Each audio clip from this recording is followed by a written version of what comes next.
Ici, toutes les méthodes sont bonnes pour apprendre le français. Nous sommes à l'ASTI, l'association de soutien aux travailleurs immigrés.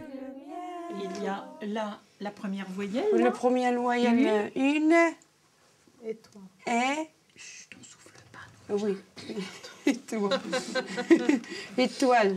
Voilà bientôt 10 ans que Zara a quitté l'Algérie.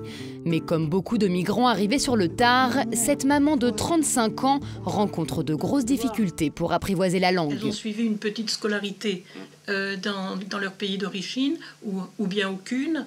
Donc évidemment, quand on est devenu adulte, ça demande des efforts intellectuels qui sont quand même, je pense, difficiles à fournir.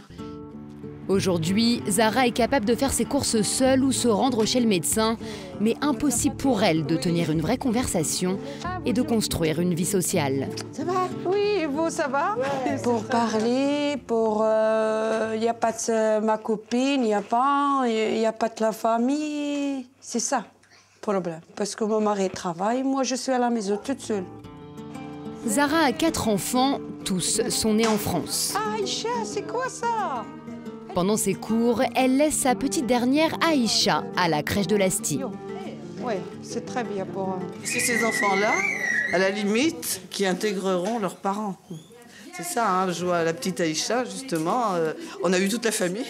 Et c'est vrai que les grands disent à maman, c'est pas comme ça, et on ne dit pas comme ça. Et c'est ces enfants-là qui intégreront leurs parents à la plupart. Allez, travaille. Ah, encore? Ayouba a 16 ans. Allez, tu viens, voilà, Le jeune garçon a quitté la Côte d'Ivoire il y a seulement 9 mois. Il raconte des débuts en France plutôt difficiles. Mais en Côte d'Ivoire, quelqu'un ne te connaît pas, il va te voir, il va commencer à te saluer, ça va, t'es nouveau. Peut-être si quelqu'un ne te connaît pas, s'approcher de toi, c'est un peu dur pour eux. À la maison, bon, ma mère m'écoute, mais elle est tout le temps occupée. Là. Mon père, lui, il n'est jamais là. Donc vous voyez, là, c'est un endroit important pour moi aussi, qui m'aide à m'aider à parler. Parce que tout le temps, j'ai la bouche fermée, donc là, il m'aide à parler aussi.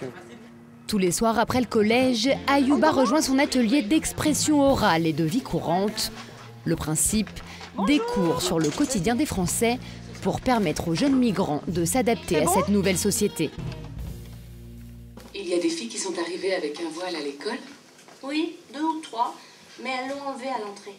On parle d'une fille qui est rentrée, voilée ou pas voilée? Pas voilée. Ok. Une culture différente, un autre système scolaire, des nouveaux modes de transport et d'alimentation. S'intégrer, c'est aussi s'adapter à tout ça. La plupart de ces jeunes racontent avoir fui leur pays d'origine avec l'espoir d'une vie meilleure. Mais quelques mois après leur arrivée, certains parlent de désillusion. Je pensais que la France était comme New York. Je ne pensais pas qu'il y avait des gens qui souffrent, des gens qui vivent dans la rue. Je ne pensais pas à ça. Qu'est-ce que ça t'a fait quand t'es arrivé ici? Je pense à retourner dans mon pays. Laisser de côté la douleur du déracinement, changer ses repères, repartir à zéro et trouver peut-être enfin sa place dans une nouvelle société. Si un jour, je peux me dire, là, je me sens comme eux, j'ai la même manière de vivre comme eux, la même réflexion, je peux me dire c'est un jour, mais ça dépend des autres. Maintenant, s'ils m'acceptent, qui me disent, ouais, il est comme nous, donc on le prend.